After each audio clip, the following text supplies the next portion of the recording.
Good day, Madam and Sir. My name is Noraline Lorenzo. I am 25 years old. My height is 152 cm. My weight is 48 kg. I do not any medication. I do not have any serious illness. I am married. I have 2 children, 7 and 1 year old, both 2 boys.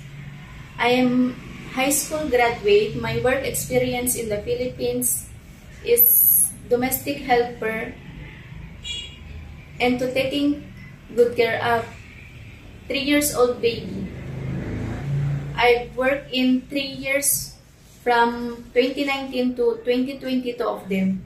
My daily duties is to clean the house and to care a baby for his safety and to cook a basic food. I do household chores like cleaning, washing dishes, and washing clothes. I am willing to take care a newborn baby and children, take care of pets, cat and dogs. I am willing to do cooking and gardening. I am willing to share. I am willing to cook and gardening. I am willing to share with room.